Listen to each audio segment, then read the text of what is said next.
Unang tanong po muna, kasi sigurado ko lahat tayo ay makaka-relate dito sa unang tanong. Why do we celebrate birthday?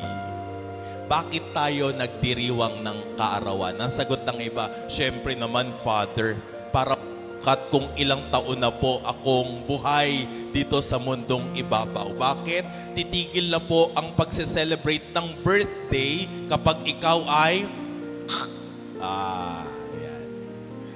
Pero you know, my dear brothers and sisters, our birth is the beginning of God-given gift. We call life, buhay.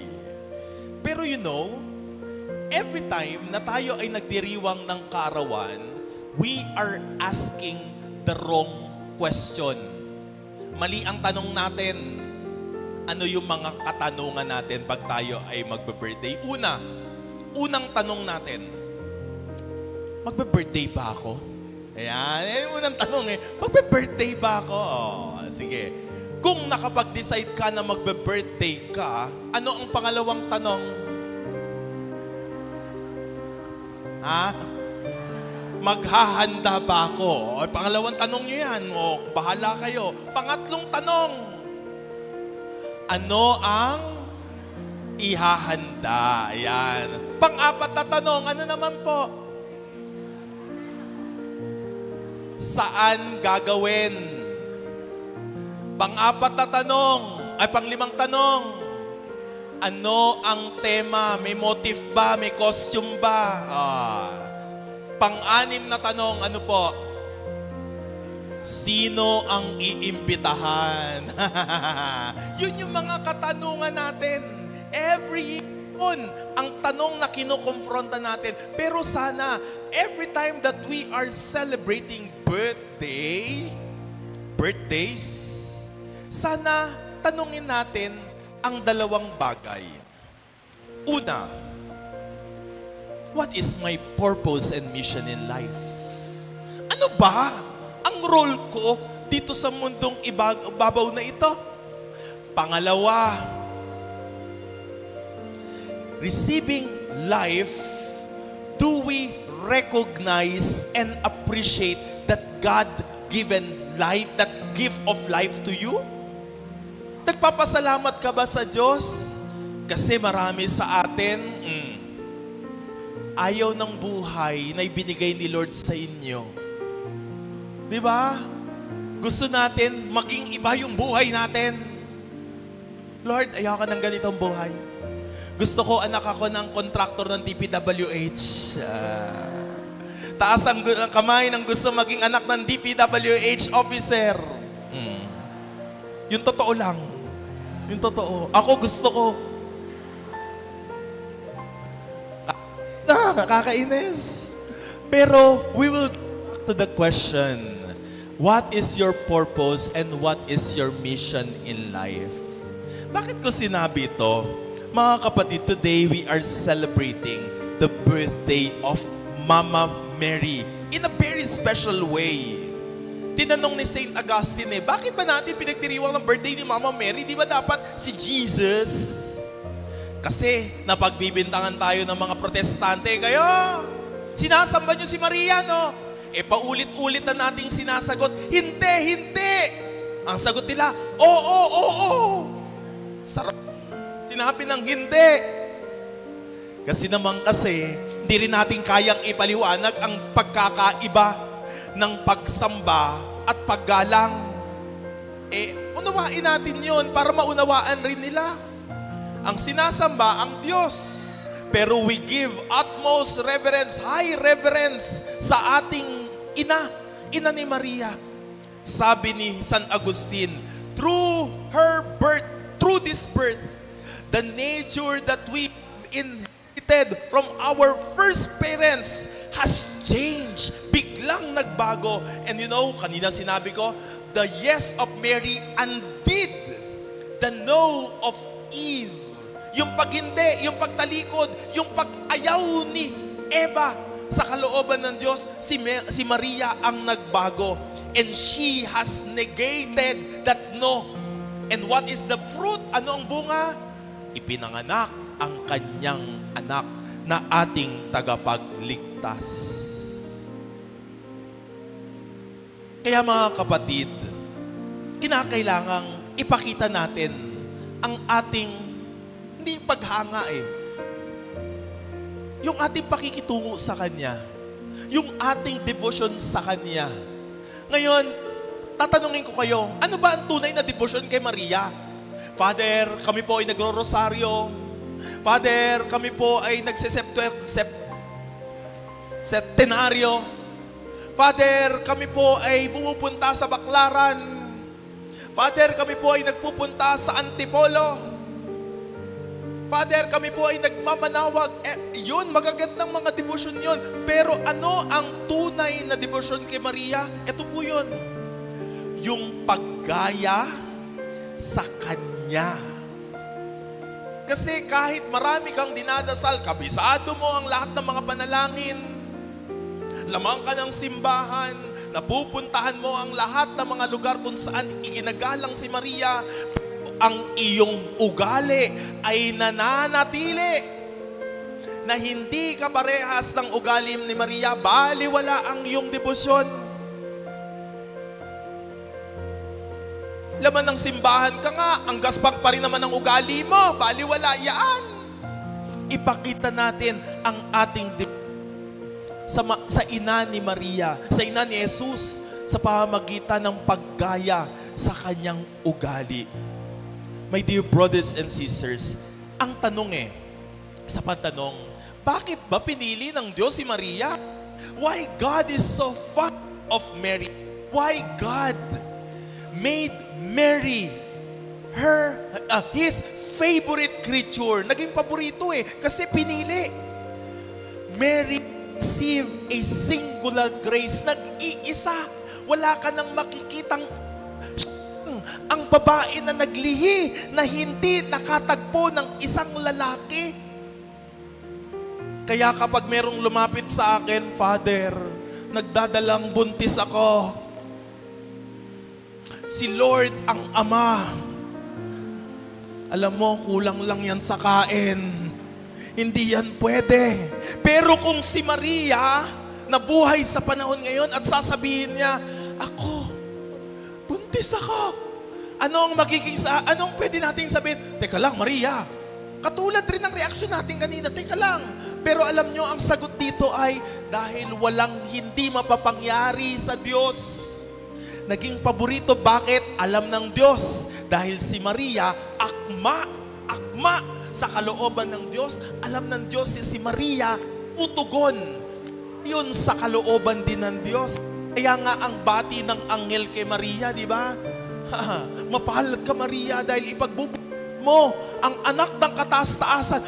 Paano mangyayari ito? Samantalang ako isang dalaga. Lulukuban ka ng banal na Espiritu Santo. At banal ang iyong paglilihi. Alam niyo kung anong sagot ni Maria? Ang sagot niya ay ganito, Ecce ancilia Domini fiat mini secundum perpetuum. Naintindihan niya? Ako rin. Kinabisado ko lang yon. Favorite ko yun Ang ibig sabihin nun, ako ay abang, lingkod lamang ng Diyos. Mangyari nawa sa akin ang kanyang kalooban. Mga kapatid, that's why we give proper regard to Mary. Because she knows sa kanyang kababaang loob, tinanggap niya ang kalooban ng Diyos. Yung mga mayayabang sa atin, walang tatanggapin na kahit ano sa ibang tao, lalo-lalo na sa Diyos. Bakit? Alam nila, kaya nilang gawin ang mga bagay-bagay. Pero tingnan natin pag inihiwalay natin ang Diyos sa ating buhay, ano ang nangyayari? Palpak. Diba? Kaya palpak ang marriage mo. Hindi mo sinangguni kay Lord yan. Kinilig ka lang baste. Ayun, napa-oo ka. Pero kung tama yung Lord, siya na ba? Si Mr. Right? Siya na ba ang icing sa cupcake ko? Di ba? Kakainis Oo. Lagi nating isasangguni kay Lord Si Maria, pumasok doon sa kalooban ni Lord. My dear brothers and sisters, kung tayo ay napagbibintangan na sobra-sobra ang ating pakikitungo kay Maria, ay dahil na-discover natin na si Maria ang pinaka maikling daan patungo kay Kristo. Marami sa atin kasi hindi natin alam ang landas patungo kay Kristo. O nai-intimidate tayo. Ay, si Jesus na yan, ako mahirap yan. Alam nyo, si Maria ay nagbibigay ng landas na mas maikli. Kaya nga, we go to Jesus through Mary. She is the short. Kaya swerte tayo. Ang ating parokya, ang pangalan ay Mater Dolorosa. Alam ni Maria ang ating pinagdadaanan. Alam ni Maria ang ating hinagpis. Alam niya yung kirot na yun. Alam niya na mayroong kulang doon sa pagtitik, doon sa kasalan na. Alam niya, meron siyang mata na makita niya yung mga maliliit na bagay sa ating buhay. At alam niya, mayroong kulang. Kaya anong ginawa niya? Nagpunta kay Jesus. Jesus. Sabi ni Jesus, hindi ko pa panahon. Babae, hindi pa. Alam niyo, dahil kilala ni Maria ang kanyang anak, alam niya nagpunta siya sa mga alagad. Sundin nyo kung ano yung sasabihin niya. Do whatever He tells. And at that moment, Jesus Christ has started the very first miracle. At sino ang nagtulak sa kanya? Si Maria. My dear brothers and sisters, the gospel today is so beautiful when it says, God is with us. Nasa atin ang Diyos. Sa atin ang Diyos. At si Maria, unang ehemplo, unang halimbawa na nating tanggapin ang Diyos sa ating buhay. Sinabi ko nga sa ating pagtanggap kay Maria, sa ating debosyon, ipapakita natin ang Kristo na konkreto sa ating salita, sa ating gawa, sa ating iniisip, sa ating relasyon, sa ating kapwa. My dear brothers and sisters, sana, mas mapalalim pa natin ang ating pakikitungo kay Maria. Sana yung mga bagay na pumipigil sa atin, problema sa buhay, no? Yung mga katanungan, mga eskandalo, yung mga bagay na, ay bakit ganun? Nasa simbahan si Caesar pero hindi nagbabago. Sana wag yun ang makapigil sa atin para tunay na makilala natin si Jesus sa pamamagitan ni Maria. Bagkus si Maria ang gamitin natin para unawa sa atin yung mga bagay-bagay na tinaintindihan. Dahil si Maria mismo, niya sa kanyang puso ang lahat ng mga bagay na hindi niya naiintindihan. And eventually, sino ang nagpaliwanag sa kanya? Nagpaliwanag sa kanya ay ang Diyos. Ingatan niyo sa inyong puso, eventually, God will explain and reveal the reason why those things are happening in your life. Amen? Gusto ko kayong, para tapusin ang aking homilya, gusto ko kayong handugan ng ay, wala nang mic. Wala na. Tapos na. Okay, sige, tuloy ko. Okay naman po. Niloko ko lang po sila. Yung awit na ito ay awit na kinanta ni Father Jerry Orbos. Oo. Kinakanta niya to kasama si, tama ba ako? Si Twinkle yun, yung parang bulag, yung maganda ang tinig. Anong pangalan nun? Sino? Fatima. Si Fatima. Twinkle ako ng Twinkle kanina pa. Fatima. Yung mga doktor naman doon sa Makati Med, Twinkle po. Fatima nga po pala. Ayan. Sige. Pero sana, sabayan niyo ako sa kanta, ha? Tutulungan niyo lang po ako, papalakpak po tayo, ha? Oo. Ang palakpak po ay ganito para merong punto.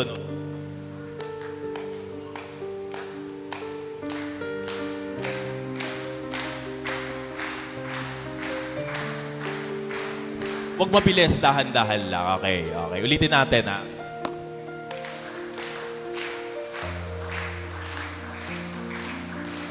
Sa Kristan, di marunong pumalak.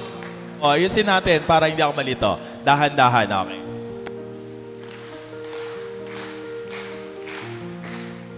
Kung ika'y walang pera at maraming utang pa, huwag ka nang mag-alala at mayroon pang pag-asa. God bless you. Mama Mary loves you. Kung ika'y nagkasala at ang buhay mo'y sira, huwag ka nang mag-alala, mayroon pang pag-asa. God loves you. Mama Mary loves you. Kung ika'y dalaga pa at wala pang asawa, huwag ka nang mag-alala at mayroon pang pag-asa. God bless you. Mama Mary loves you. Kung ika'y binata pa at wala ka pang nobya, huwag ka nang mag-alala at mayroon pang pag-asa. God bless you. Mama Mary loves you.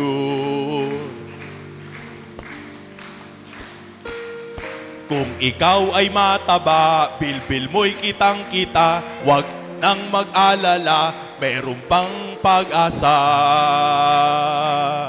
God bless you. Mama Mary loves you. Kung ika'y nangihina, may sakit at may luha, huwag ka nang mag-alala at mayroon pang pag-asa. God bless you. Mama Mary loves you. Through Christ our Lord. Amen. Palakpakan natin ang Panginoon.